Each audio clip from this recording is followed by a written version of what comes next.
Welcome back to the Deep Dive. Today we're taking a stack of sources, everything from police reports to some pretty deep forum dives, and we're trying to get a clearer picture of one of hip-hop's most persistent and honestly tragic mysteries, the 2004 killing of Mac Dre. Absolutely. Andre Hicks, Mac Dre. I mean, he wasn't just another rapper. No, not at all. He was basically the architect of the whole Bay Area hyphy movement. Exactly. And if you're not familiar, hyphy was this huge cultural thing in the early 2000s.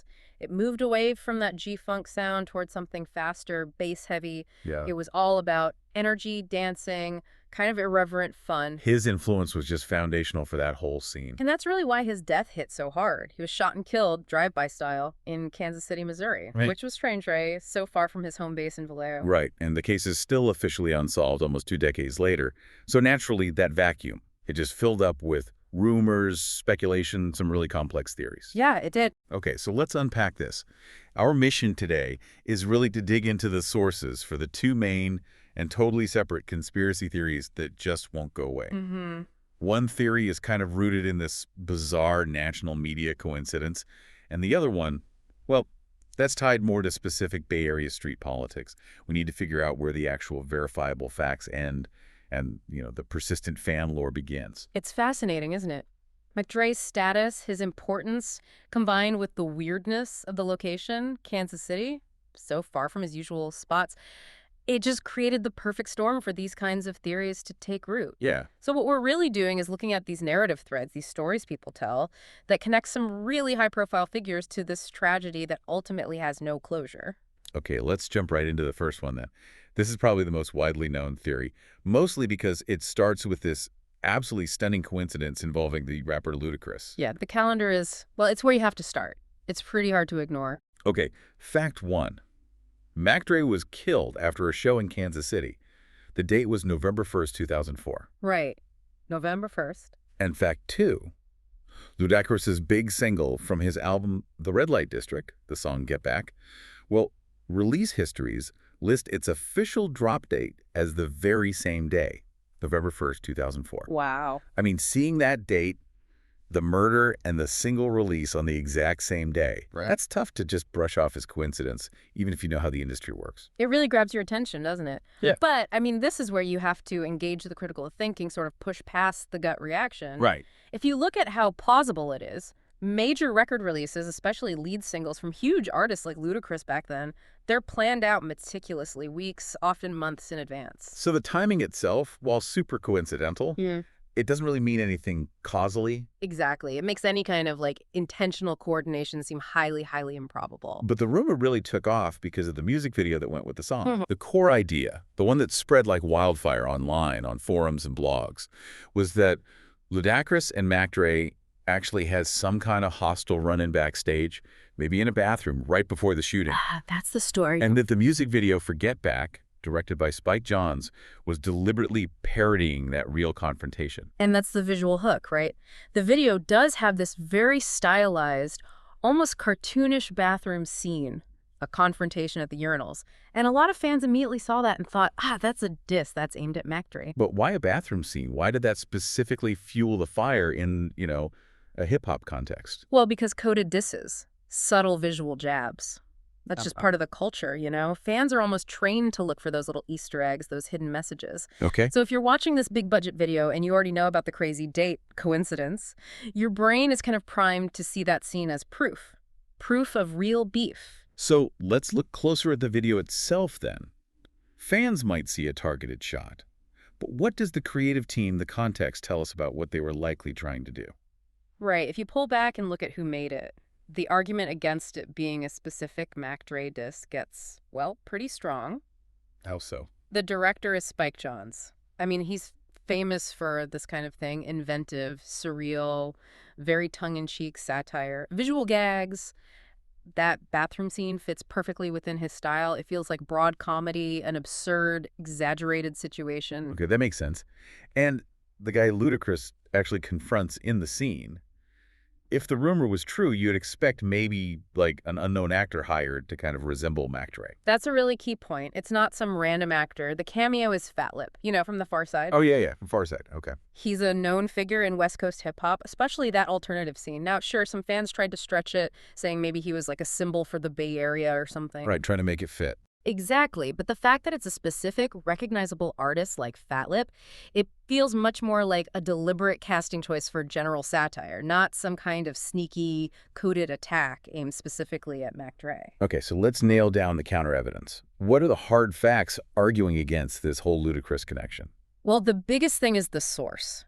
Where did this story even come from? It's all unverified anecdotes, hearsay from message boards, old blog posts. There's absolutely zero authoritative confirmation that any kind of real backstage meeting or confrontation ever even happened. Nothing official. Nothing. And secondly, maybe most importantly, look at the police investigation. The Kansas City Police Department. They never once named Ludacris as a person of interest, let alone a suspect. Not in any public statements about the murder investigation. Ever. And Ludacris himself has pushed back on it too, right? Saying he wouldn't diss greatness, referring to Mac Dre. Yes, he has publicly refuted the idea that he'd intentionally disrespect Mac Dre. So what you end up with is this really compelling narrative, right? A diss video, perfectly timed with a murder. It's dramatic. It feels significant. And it's a good story.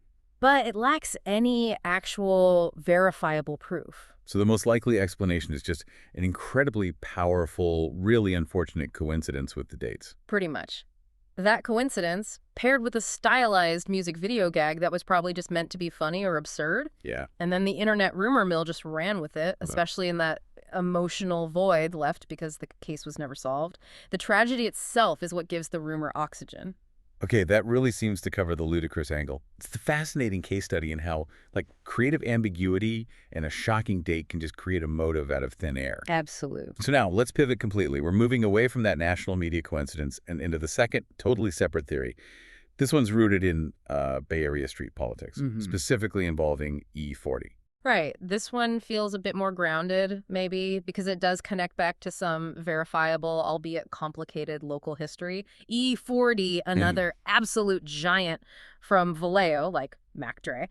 And the speculation often links him, sometimes through an associate named Fat Tone, who is also part of that broader West Coast scene. Okay, but didn't E-40 and Mac Dre have some history? Some kind of beef back in the day? They did. That's the foundation the rumor builds on. They definitely had a rivalry starting back in the late 90s. It seems like it was rooted in misunderstandings, competition. I mean, two major talents coming from the exact same city. Okay, but I thought I read they'd mostly squashed that before 2004. If that's true, why would rumors immediately point back to E-40 after the murder? It feels like it doesn't quite add up if they were cool. Well, because rumors often take the path of least resistance, right? They latch on to the simplest, most dramatic narrative. Even though E-40 himself later said something like, I never had a personal beef with Mac Dre. It was just some street stuff that got out of hand. And most sources suggest they were largely reconciled before 2004. But that old history, it provided a ready-made structure for suspicion. It's easier for people to believe it was an old conflict flaring up than just random, senseless violence or something completely unknown. Gotcha. And the evidence for this E-40 theory, how does it stack up? It's exactly the same situation as the Ludacris theory, really. It's purely speculative. Our sources say there's none publicly verifiable. Zero police records suggest... The question mark here is the location, isn't it? Mac Dre was killed in Kansas City. That's thousands of miles from Vallejo, from the heart of any potential Bay Area beef. How does that connect? And that's the crucial geographical piece that actually gives this theory some legs, or at least makes people look twice. E-40, it turns out, had real, verifiable professional ties to Kansas City, Missouri. Oh, really? Like what? Yeah, he had a definite working presence there at different times. Specifically, back in 2000, he recorded parts of his album Loyalty and Betrayal right there in Kansas City at a place called Visory Studios. Okay, so he knew the city, had contacts there years before 2004. Exactly. It establishes he had professional roots, knew people in the local scene well before the murder. That definitely lines up the geography, at least potentially. And there's more. He also collaborated with some KC-based artists, like a rapper and producer named JPZ. Plus, he performed in Kansas City big venues like the Voodoo Lounge, events put on by the local station Hot 103 Jams. He wasn't a stranger to that market at all. He was professionally established there. Okay. And what about Fat Tone? Where does he fit into this specific theory? Why him? Fat Tone and E-40 did work together professionally. They collaborated on a track called Money Rules, so that confirms they knew each other, moved in the same West Coast circles. Right. But beyond that single collaboration, there's really no public evidence suggesting they had a close personal relationship or some kind of ongoing professional partnership. Mentioning Fat Tone seems like an attempt to bridge that gap, connect the old Bay Area history to the actual Kansas City location. Okay, so let me see if I've got this straight. E-40 had the geographical connection. He knew Kansas City, worked there. And he had the historical context of a past, though lightly resolved, rivalry with Mac Dre. Correct on both points. But crucially, there is zero public, verifiable evidence that actually links him, or Fat Tone for that matter, to Mac Dre's murder. Precisely. Zero concrete evidence. So if we try to synthesize these two completely different threads, we've got one theory built on national media coincidence and, let's say, creative misinterpretation. That's the Ludacris Spike Jonze Fatlip angle. And the other theory is built on local street history and geographical possibility. That's the E-40 Fat Tone Kansas City connection. Both are powerful narratives. Both persist. And both remain totally unproven speculation. It really highlights something important, doesn't it? When you're dealing with information overload, and especially with a deep tragedy like this, people often gravitate towards the most compelling story, not necessarily the most likely one. In McDre's case, the idea that a huge national star like Ludacris was secretly involved timed perfectly to his single release. That feels big, significant on a global scale. It's almost more satisfying to believe than the more probable reality. Which might just be a local conflict, maybe one that wasn't resolved, or maybe something totally random leading to his death so far from home. The human desire for answers, for closure, it kind of demands a big motive, a high-profile reason. And when the official investigation can't provide that neat answer, these high-profile narratives rush in to fill the void, and sometimes they end up obscuring what might be a more mundane or at least more localized truth. And the story of Mac Dre, the mystery around his death, it's actually getting renewed attention now. There's an upcoming documentary being produced by some Bay Area legends themselves, Marshawn Lynch and Stephen Curry. That's right. So, considering how persistent these two very different rumors are, the media one and the street one, it really raises a question for you, the listener, to think about. What responsibility do artists or filmmakers have when they tell the story of an unsolved case like this? Especially one that's been so heavily shaped over the years by online lore and completely unverified speculation. It's a huge challenge, trying to get to the truth, and we hope that's what the documentary aims for.